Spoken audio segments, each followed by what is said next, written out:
अभी अभी एक हफ्ता पहले एसएससी की परीक्षा हुई।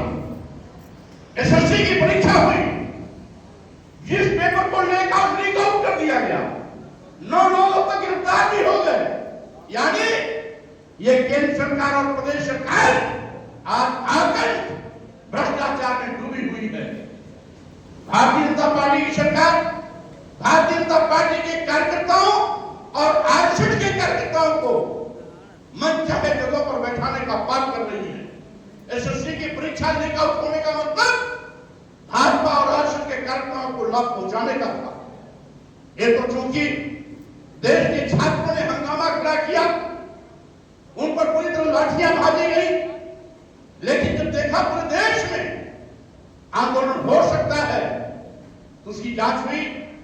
सरकार को बैकफुट पे आना पड़ा और नकल कराने वाले, नकल पर्चा लीक करने वालों की गिरफ्तारियां भी शुरू हुई। ये सरकार के काले कारनामे हैं।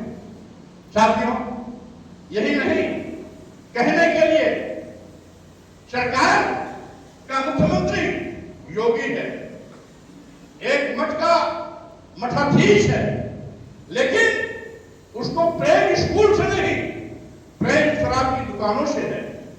आखिर यह अंधेर नगरी क्यों? और देखिए, हमारे पत्रकारों ने हो सकता है उसको कभी गौर न किया।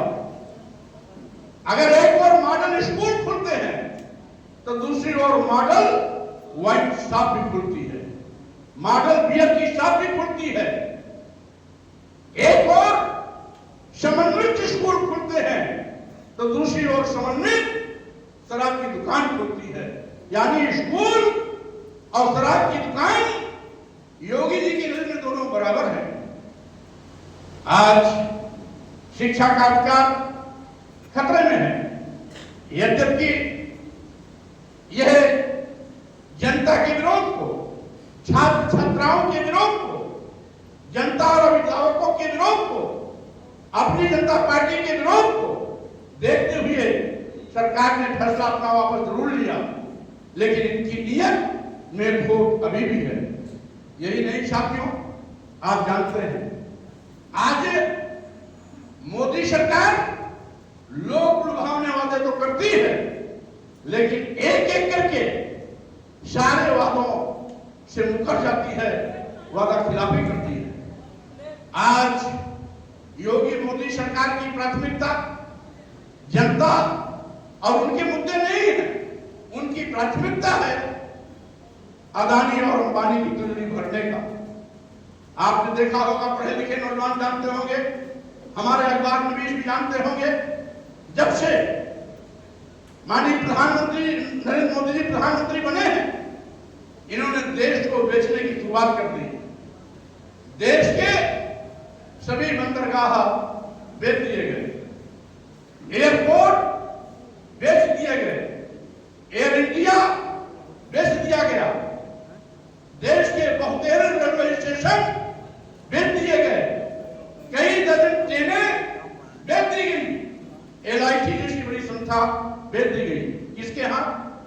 अदानी और अंबानी जैसे कुछ बड़े पूंजीपतियों के हाथ। यानी जिन सरकारी संस्थानों में देश के नौजवानों को सरकारी नौकरियां मिलने की उम्मीदें हुआ करती थी, इस सरकार ने उनकी उम्मीदों का गला घोट दिया और आज देश में बेरोजगारों की खौफ तैयार हो रही है।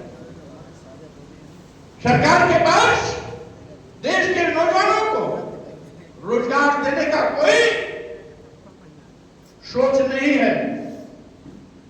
यह सरकार देश के नौजवानों को गरीब लाचार बेरोजगार बना करके उनको भी 5 किलो 10 किलो चावल पर जिंदगी बिताने के लिए मजबूर करना चाहती है। यही कारण है कि आज देश में नौजवान आज हताश है, निराश है, और यही नहीं, आज गांव के लोगों के साथ ये सरकार सौतेला व्यवहार कर रही है। आज जहां गांव के स्कूल बंद कर रही है, वहीं दूसरी ओर विश्वविद्यालय की शिक्षा को इतना महंगा कर दिया जा रहा है कि गांव के लोग पढ़ ही ना पाए।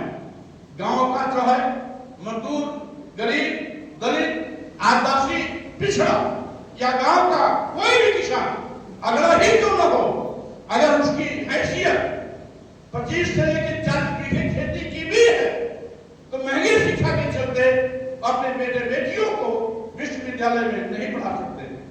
यही नहीं, जाति के आधार पर भेदभाव हो रहा है। जहां एससी एसटी ओबीसी का आरक्षण खत्म किया जा रहा, वहीं पर बड़े पैमाने पर एससी एसटी ओबीसी और मुस्लिम समाज के लोगों पर